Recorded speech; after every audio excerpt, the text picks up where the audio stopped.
Hello and welcome to Success Story Saturday, May 12th, 2018. Steve Sipress here, wishing all you moms out there a happy day before Mother's Day. And in honor of Mother's Day being tomorrow, today's success story is all about a successful mompreneur, as they're known. Moms who are also successful entrepreneurs. And before I get started, why am I not wearing my typical ugly, outrageous, ridiculous red Hawaiian shirt today? Because I'm actually wearing this t-shirt, which is the rhino of the day. Can you see it? It is a black rhino t-shirt, including the official Latin name right there, Diceras bicornis, which means the black rhino. And so there it is. And you can see that the writing beneath it, which probably explains all about how it's found in the eastern and central and southern parts of Africa and what it's all about, and the way it has like kind of a hooked lip, but I'm sure that's all kind of what it says. But t-shirt, yeah, it's been worn a few times. I've had it, I don't know, maybe 20 years, and it's gone through the wash a bunch of times. But okay, who is Jakki Liberman?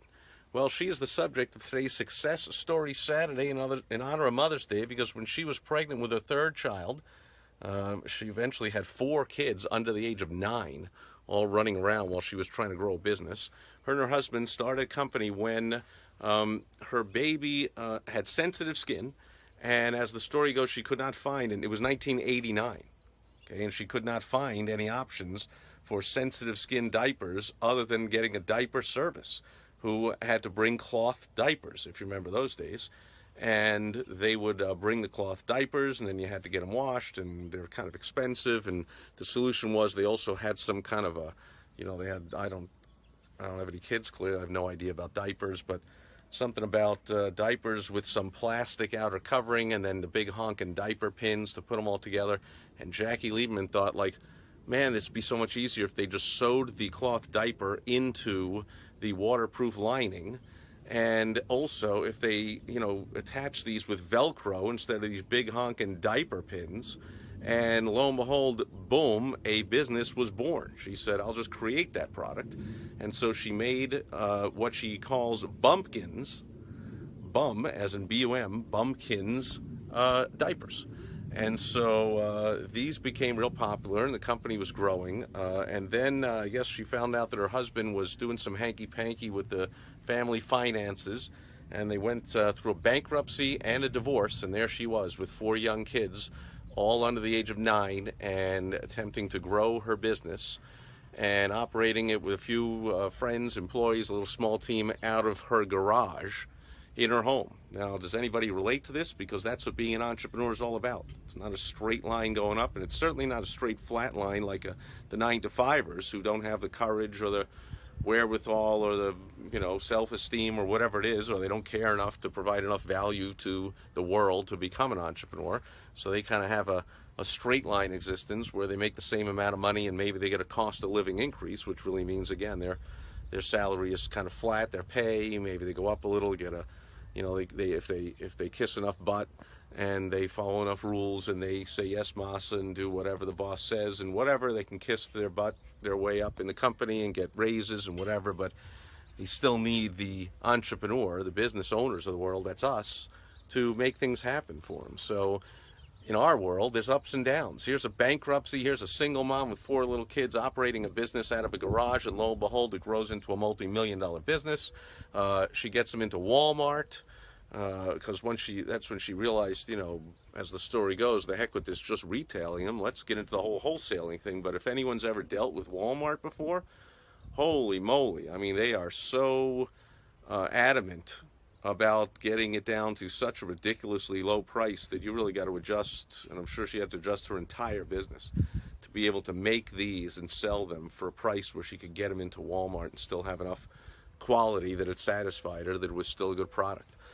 She had a background in graphic design, and with that background, she really focused on how these diapers looked, and so she put all kinds of colorful flowers on them and this and that. And then I think she got approached by some big companies. I know Nintendo was one of them, and Disney came along, and DC Comics came along. So suddenly there's Batman and Superman and Wonder Woman, and And the parents are the ones that relate it to these, of course. The babies don't know what Nintendo is, or who really even who Disney is, or DC Comics when they're a baby in diapers.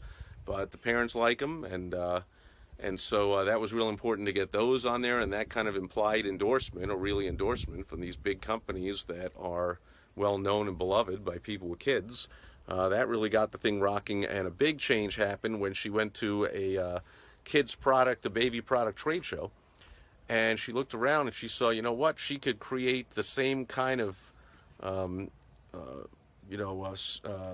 convenient and effective and functional bib instead of just diapers, and she expanded to bibs, which became her #1 selling product. So there's another lesson there for entrepreneurs. Like, what you set out and start to do as your business, for a business owner, I talked about this yesterday on my Foundation Friday talk. A business owner, that's really all they ever do is run that business. An entrepreneur is always thinking, how can I add a new line? How can I do something totally different? And so the business takes a turn from being all about diapers to suddenly bibs is the biggest seller. And then she did a few other products as well. So now the company is multi-millions. It's right here in Phoenix, by the way. You see the Phoenix Mountains in the distance behind me. It's operated in Phoenix. She actually has 2 retail locations also, one right next to her Phoenix headquarters of the company, and one in Scottsdale.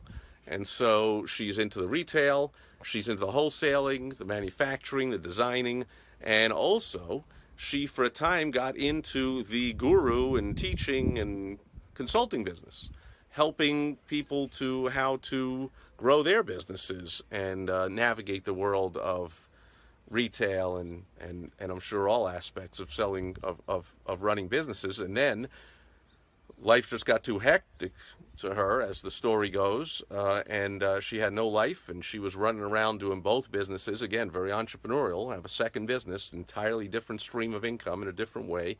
You know, the first one was built with just little tiny ads in the back of baby parenting magazines, and then grew and got into Walmart and Disney and DC Comics and all that. This one, you know, right away she had some people asking her for help and had some clients, but then she found out she was flying all over the place and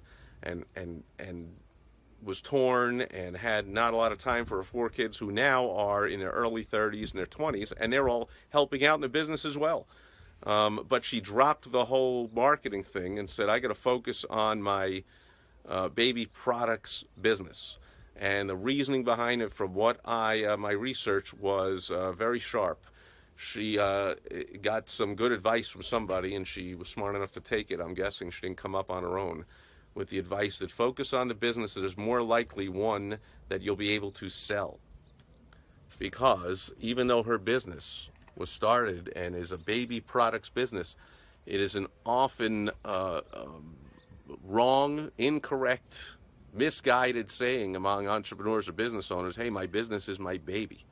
And if anyone could fall into that mistake of thinking her business is her baby, it's somebody who has a baby products business. But she's smart enough to know business isn't your baby. Her babies are her babies. Her business is a business, and the only reason to start a business is to sell a business. So make some money along the way. She's growing the business. She's still happily running it 29 years after she started it. But there's going to come a time, maybe the kids will take over, but at some point there might be a sale of the business involved and a big payday on the exit from the business. And that's just the true entrepreneur success story. And it's still going strong. The business is still running, like I said. And Jakki Liberman is still making things happen right here in the Phoenix, Scottsdale area.